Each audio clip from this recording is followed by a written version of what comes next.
How's it going, everybody? Dave Nelson with Chardon Physical Therapy. Today, I'm going to share some tips with you on how to improve your hip internal rotation. So if you've already done the test where you take your 6 iron and you line it up with the shaft to get that 60-degree angle, and you notice that you're limited going to the right or to the left, these tips are going to help you.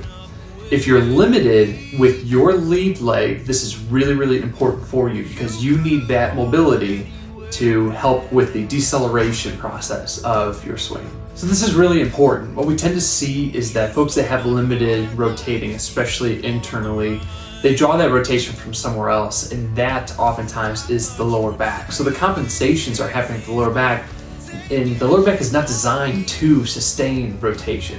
This can be really dangerous, and this can induce a lot of pain, especially at the facets, because the job of the facets is actually to prevent from that side rotation movements. Its job is to forward flex and to backwards extend. So the first thing you're going to do is actually stretch your hips. Call this the 90-90 stretch. So 90 degrees at your hips, 90 degrees at your knees. What you want to do is just sit upright, try to get both sit bones on the ground. Take your time with this. This is a great warm-up. And to conclude with this, what I would do, bend your knees slightly, just call it windshield wipers. Just nice and easy, non-weighted. So I have about 10 different tasks I'm going to share with you, and it's up to you to see where do you stand today as far as how many of these you can do and progressing forward. What I would focus on is becoming a master at the earlier exercises that I'm going to share with you. Then as you feel more confident, as you're building more strength and stability, progress towards the latter. What you do is get down on the ground, and we're just going to do bilateral bridges. So hands straight up in the air, lift your hips up. Focus on contracting your glutes. With all of these tasks, let's go ahead and do a dozen. Okay, the second exercise is going to be legs straight up in the air. This is actually one of TPI's screens. This is bridge with extension. You want to focus on that hip not drawing down or even up. And you also don't want to induce a cramp in your hamstrings. You want to focus on those glutes. So we have 2 different more bridges that we're going to do. The next one, you're going to take your right leg over your left, rotate your trunk slightly towards your right, and then perform the bridge.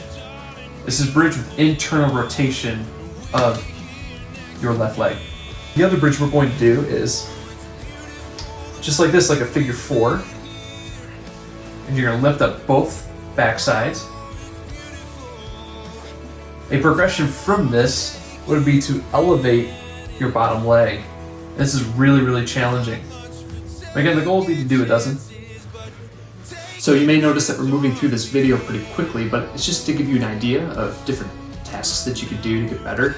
And please use this as a reference and build up and become a master at the earlier stages before moving on to the next. So this next stage, now we're becoming weight bearing with our hips here. What you want to do is just bring your foot up and then come on back.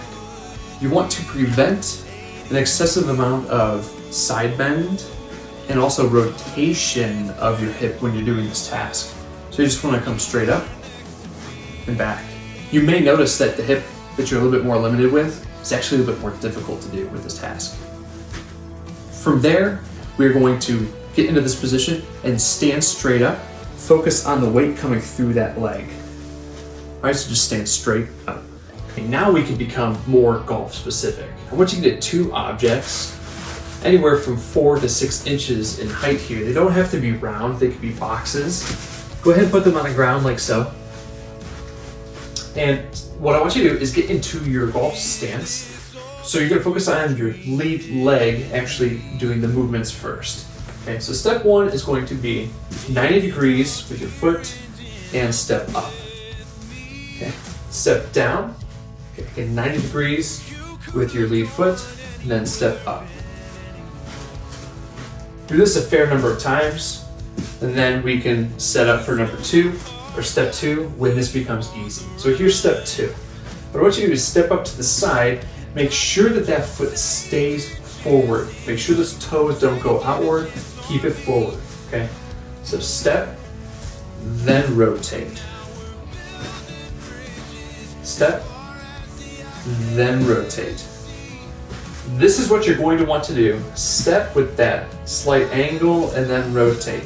But what you'll notice is if you keep that foot inward, then we actually we focus on that internal rotation of that hip. So make sure those toes aren't outward, keep them in. All right, now we're going to take it one step further, and this will be the last task for our hip exercises. So you're going to do everything the same, where your foot stays forward, you have that rotation of your hips, but you're going to maintain your trunk rotation towards your right. So step up, rotate the trunk. This is really important because that's going to start to help you dissociate your lower body from your upper body. It's very important with the golf swing.